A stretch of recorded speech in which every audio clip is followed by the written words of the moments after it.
전술핵, 그 얘기가 해프닝이었다고?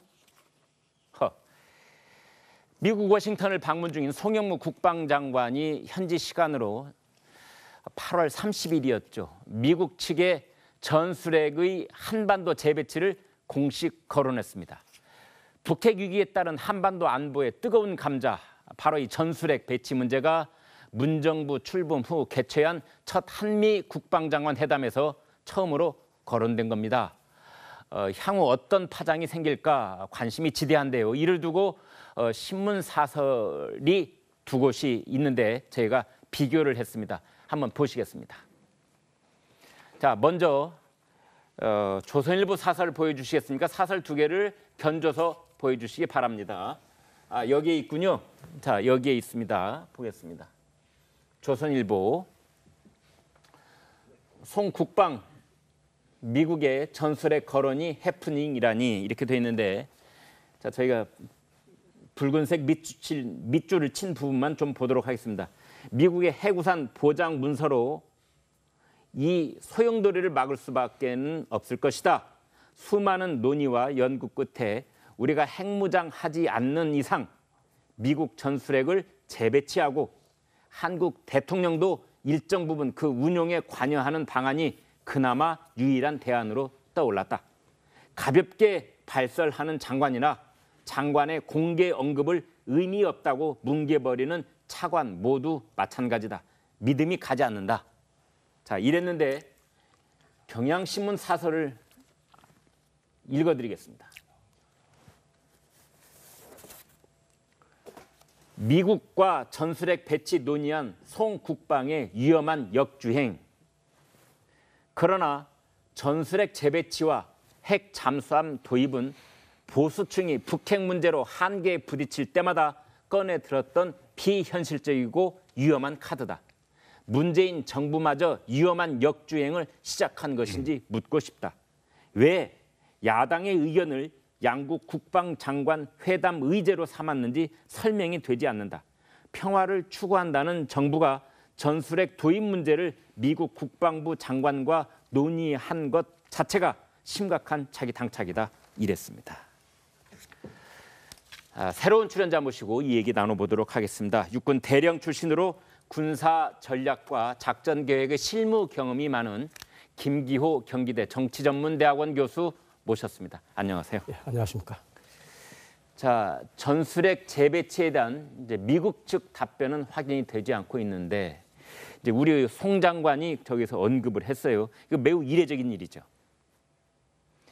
저는 그 이례적이라고 보지 않습니다. 아, 그러시군요. 네, 송 장관이 해군 대장 출신이고 해군 총장을 했죠. 총장을 했죠. 네, 제가 중령 때 옆에 인접부서 합참에서 과장을 했는데 네. 전략이나 전력, 무기체계 분야에 근무하셨거든요. 네. 저는 이거 송 장관이 얘기한 게 지극히 당연했고 오히려 부족했다. 아쉬운 점이 많았다. 예를 들면은 예. 미 국방장관도 해병대 대장으로서 미국의 그 이라크 전역이나 아프가니스탄 전역을 관장하는 중부사령관을 마쳤거든요. 네. 별명이 미친 개가 있을 정도로 아주 용장에다가 강장이거든요. 네. 저 같으면 그랬을 것 같아요. 우리 같은 대장 출신끼리 솔직하게 한번 얘기해보자. 네. 매티스 장관, 네. 당신이 한국의 국방장관이라면 이와 같은 현실에서 어떻게 하겠어? 네. 아마 매티스 장관 같으면 당장 핵무장 하자 그럴 겁니다. 네. 그런 걸 요경해서 핵무장 하자고 해서 그것까지 안 되면 전술핵 재배치라도 들어줘야 될 거 아니냐. 이렇게 얘기하고 만약 청와대하고 그게 안 맞는다면 해군 총장 대장 출신이면 자기 군적을 걸고 대통령님 이건 이렇지가 않습니다. 이렇지 않으면 우리가 죽습니다. 이런 내용을 정확하게 건의되는 거 아닙니까? 아니 우리가 해고 싶어서 전술핵 재배치 지금 합니까? 이나마 어쩔 수 없이 핵무장도 안 되니까 최선의 방안이니까. 그럼 왜 전략 핵자산 상시 배치하자 그러니까? 전략 핵자산이 우리 한반도에 핵잠수함이나 상시 배치하는 거나 전략 핵무기가 와서 재배치하는 거나 그게 무슨 차이가 있습니까? 자, 그렇다면 김 교수님, 네. 이제 미국의 핵 무기를 이제 그 소형 핵을 우리나라에 배치하는 걸 전술핵 배치라고 할 텐데 이건 우리나라가 단독으로 결정할 수 있는 문제는 아니고 이제 미국 정부가 동의를 해야 되잖아요. 네. 송 장관이 이렇게 말했을 때 매티스 미국 국방장관은 어떤 반응을 보였을까요? 뭐 너무 가볍게 했으니까 당연히 안 된다 그랬겠죠. 근데 아까 제가 말씀드린 대로 예. 여럿이 있는서 얘기할 게 아니라 단독 회담에서 비공개 둘이로 있을 네, 때. 네. 깊게 얘기를 했어야죠. 네. 지금 만약에 전술핵 재배치를 안 하면 예. 핵무장하자는 여론이 많다. 예. 사실 일본은 플라토늄 재처리 해줘가지고 3일 만에 핵무장할 수 있는 거 아니냐고. 핵무장 국가나 마찬가지다. 네. 근데 우리는 지금 고준위 농축 우라늄 차고 넘쳐가지고 어떻게 저장하기도 곤란한데 네. 재처리마저 안 해주고 어떻게 혈맹이라고 할 수 있느냐. 네. 유일한 한미연합사 체제가 있는데 최소한 우라늄 농축 20%만이라도 자유용으로 해줘서 우리도 원자력 핵 추진 잠수함 보유하게 해주고 네. 최소한 일본 수준으로 플라토늄 재처리할 수 있게 해줘라.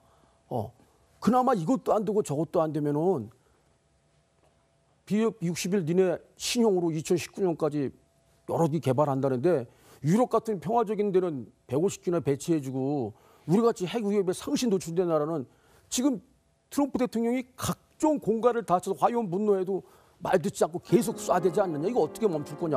예. 만약에 이번에 6차 핵실험을 하거나 ICBM을 발사하면 전술핵 무기를 재배치하겠다.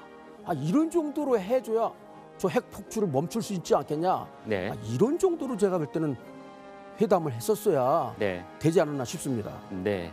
자, 그런데 문제는 이제 송 장관의 이러한 발언이 사실은 문재인 대통령과 문재인 정부의 입장과 이제 상충하는데 예, 문제가 있는 표시됩니다. 거죠. 예.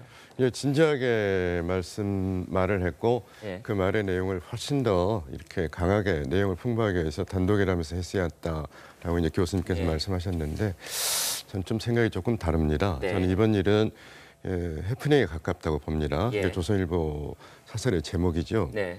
왜 그렇게 보냐면은 송영무 장관이 그러한 국회 답변 과정에서 내용에 대한 숙지가 부족하거나 네. 또는 그 내용을 전달하는 언어가 적합치 않거나 네. 해서 여러 번 지적을 당한 일이 있습니다. 네.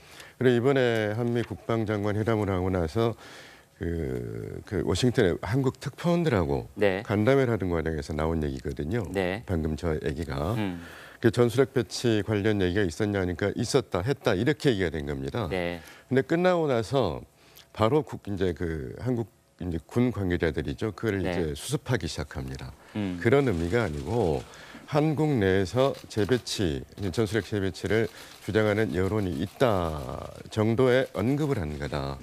이렇게 됐고요. 그리고 그런 문재인 대통령이나 청와대 입장, 그리고 국방부 그동안 밝혀왔던 입장, 외교부 입장, 어제 이제 강경화 장관 얘기했습니다만은 배치가 됩니다. 전혀 내용이 좀 다르거든요. 네. 그래서 저는 해프닝이라고 그래서 생각합니다. 오히려 겉으로는 배치된 듯 보이지만 사실은 청와대하고 어느 정도 교감 있는 상태에서 은근히 슬쩍 떠보려고 이런 얘기를 꺼낸 거 아니냐 이런 분석도 있는데. 끝까지 뭐 그런 분석은 할 수 있겠습니다만 예컨대 이런 것이죠. 그러니까 박근혜 정부 시절부터 우리가 요구해왔던 게 전략 자산, 이른바 네. 미국의 전략 자산이라는 게 한 번 더 상시 배치를 저희가 요구를 했거든요. 예. 전략 자산이라는 것은 핵잠수함, 전략 핵폭격기 이런 것들을 말하는 것인데 예. 그걸 미국이 응하지 않았습니다.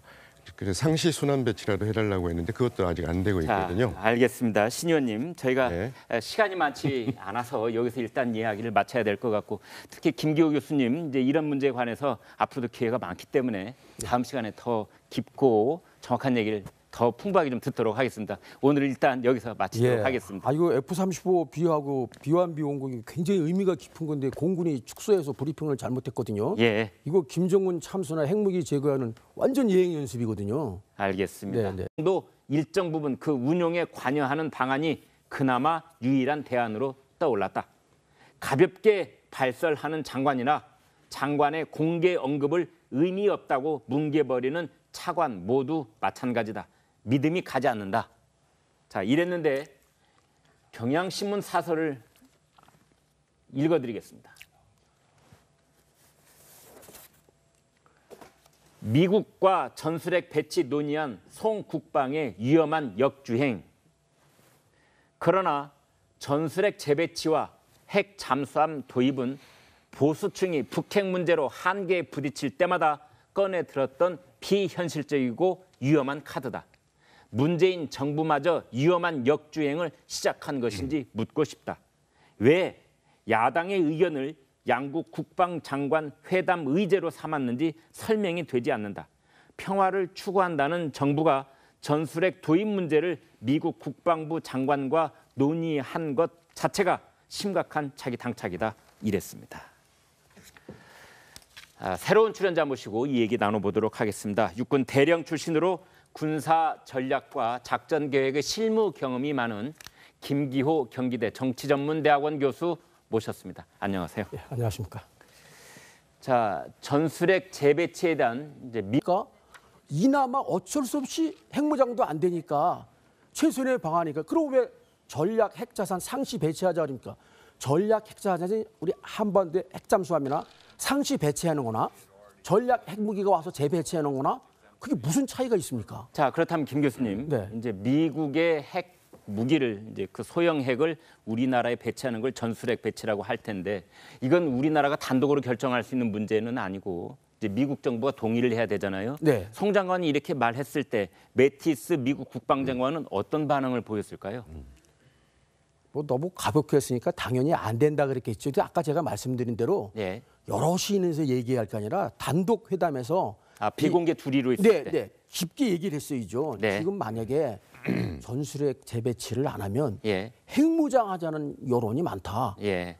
사실 일본은 플라토늄 재처리 해줘가지고 3일 만에 핵무장할 수 있는 거 아니냐고. 핵무장 국가나 마찬가지다. 네. 근데 우리는 지금 고준위 농축 우라늄 차고 넘쳐가지고 어떻게 저장하기도 곤란한데 네. 재처리마저 안 해주고 어떻게 혈맹이라고 할 수 있느냐. 네. 유일한 한미연합사 체제가 있는데 최소한 우라늄 농축 20%만이라도 자유용으로 해줘서 우리도 원자력 핵 추진 잠수함 보유하게 해주고 네. 최소한 일본 수준으로 플라토늄 재처리할 수 있게 해줘라.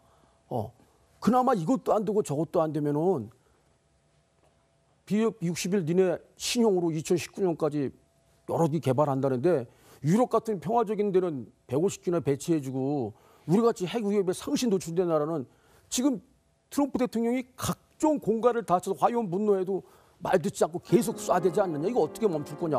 예. 만약에 이번에 6차 핵실험을 하거나 ICBM을 발사하면 전술핵 무기를 재배치하겠다. 이런 정도로 해줘야 저 핵 폭주를 멈출 수 있지 않겠냐. 네. 이런 정도로 제가 볼 때는 회담을 했었어야 네. 되지 않았나 싶습니다. 네. 자, 그런데 문제는 이제 송 장관의 이런 발언이 사실은 문재인 대통령과 문재인 정부의 입장과 이제 상충하는데 예, 문제가 있는 표시됩니다. 거죠. 예. 예, 진지하게 말을 했고 예. 그 말의 내용을 훨씬 더 이렇게 강하게 내용을 풍부하게 해서 단독이라면서 했어야 했다라고 이제 교수님께서 예. 말씀하셨는데 저는 좀 생각이 조금 다릅니다. 네. 저는 이번 일은 해프닝에 가깝다고 봅니다. 예. 그게 조선일보 사설의 제목이죠. 네. 왜 그렇게 보냐면은 송영무 장관이 그러한 국회 답변 과정에서 내용에 대한 숙지가 부족하거나 네. 또는 그 내용을 전달한 언어가 적합치 않거나 네. 해서 여러 번 지적을 당한 일이 있습니다. 네. 그리고 이번에 한미 국방 전술핵 그 얘기가 해프닝이었다고? 미국 워싱턴을 방문 중인 송영무 국방장관이 현지 시간으로 8월 30일이었죠. 미국 측에 전술핵의 한반도 재배치를 공식 거론했습니다. 북핵 위기에 따른 한반도 안보의 뜨거운 감자, 바로 이 전술핵 배치 문제가 문정부 출범 후 개최한 첫 한미 국방장관 회담에서 처음으로 거론된 겁니다. 향후 어떤 파장이 생길까 관심이 지대한데요. 이를 두고 신문 사설이 두 곳이 있는데 저희가 비교를 했습니다. 한번 보시겠습니다. 자, 먼저 조선일보 사설 보여주시겠습니까? 사설 두 개를 견줘서 보여주시기 바랍니다. 여기에 있군요. 자, 여기에 있습니다. 보겠습니다. 조선일보 송 국방 미국의 전술핵 거론이 해프닝이라니 이렇게 돼 있는데 자, 저희가 붉은색 밑줄을 친 부분만 좀 보도록 하겠습니다. 미국의 해구산 보장 문서로 이 소용돌이를 막을 수밖에 없을 것이다. 수많은 논의와 연구 끝에 우리가 핵무장하지 않는 이상 미국 전술핵을 재배치하고 한국 대통령 미국 측 답변은 확인이 되지 않고 있는데 이제 우리 송 장관이 저기서 언급을 했어요. 이거 매우 이례적인 일이죠. 저는 그 이례적이라고 보지 않습니다. 아, 그러시군요. 네, 송 장관이 해군 대장 출신이고 해군 총장을 했죠. 참모총장을 했죠. 네, 제가 중령 때 옆에 인접부서 합참에서 과장을 했는데 네. 전략이나 전력, 무기체계 분야에 근무하셨거든요. 네. 저는 이거 송 장관이 얘기한 게 지극히 당연했고 오히려 부족했다. 아쉬운 점이 많았다. 예를 들면은 예. 미 국방장관도 해병대 대장으로서 미국의 그 이라크 전역이나 아프가니스탄 전역을 관장하는 중부사령관을 마쳤거든요. 네. 별명이 미친 개가 있을 정도로 아주 용장에다가 강장이거든요. 네. 저 같으면 그랬을 것 같아요. 우리 같은 대장 출신끼리 아. 솔직하게 한번 얘기해보자. 네. 매티스 장관, 네. 당신이 한국의 국방장관이라면 이와 같은 현실에서 어떻게 하겠소? 네. 아마 매티스 장관 같으면 당장 핵무장 하자 그럴 겁니다. 네. 그런 걸 요경해서 핵무장 하자고 해서 그것까지 안 되면 전술핵 재배치라도 들어줘야 될 거 아니냐. 이렇게 얘기하고 만약 청와대하고 그게 안 맞는다면 해군 총장 대장 출신이면 자기 군 저걸 걸고 대통령님 이건 이렇지가 않습니다. 이렇지 않으면 우리가 죽습니다. 이런 내용을 정확하게 건의되는 거 아닙니까? 아니 우리가 해고 싶어서 전술핵 재배치 지금 합니까?